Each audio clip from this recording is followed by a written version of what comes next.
When the missionaries arrived, the Africans had the land and the missionaries had the Bible. They taught us to pray with our eyes closed. When we opened them, they had the land and we had the Bible. Now, this famous saying is attributed to former President of Kenya, Jomo Kenyatta, and also quoted by the late Bishop Desmond Tutu. It's a sharp and thought-provoking critique of the Bible being used to exploit people. The exchange of the Bible for land speaks of empire and colonialism and seems to indict this ancient text, seen as sacred by many, actually as a tool of oppression. In 1807, notably the same year that the slave trade, the trafficking of slaves, was abolished, a text called the Slave Bible was published in England. It was designed to keep those who remained trapped in slavery in the West Indies compliant. So although the trading of slaves was abolished, already enslaved Africans were not freed.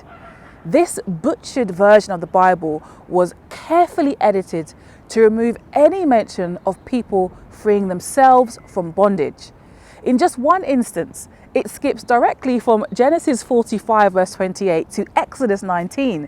So it includes the 10 Commandments, Exodus 20, but disappears the first 18 books of Exodus in which the Israelites escaped slavery in Egypt. When I think about this doctored so-called slave Bible, it fills me with anger. And yet it also challenges me to consider why it was created in the first place. You see, if the Bible in its original 66-book canon form is an inherently oppressive text, then there would have been no need for the enslavers to remove huge portions of it to coerce the enslaved.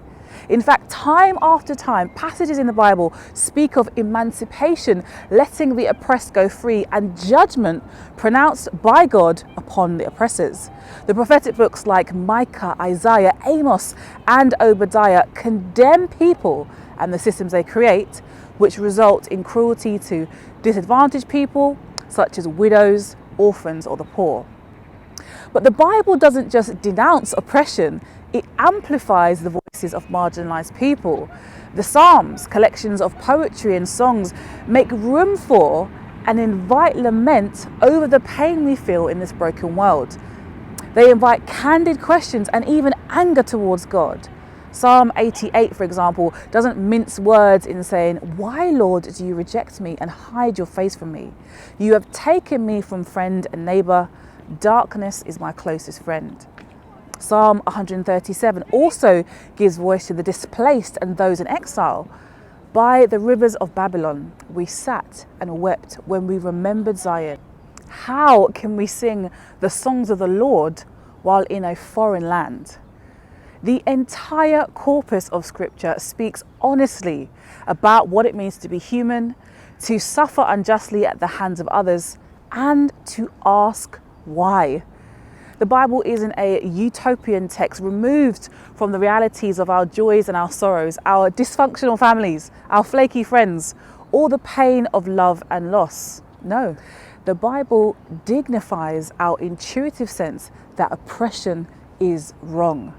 And it goes further still, because the central claim of the Christian worldview is that the God of the Bible has entered the story in the person of Jesus. He hasn't stayed far or aloof. And God himself suffered oppression by being unjustly executed on a Roman cross. Jesus defeated death through the resurrection and promises a day of justice when all oppression will cease.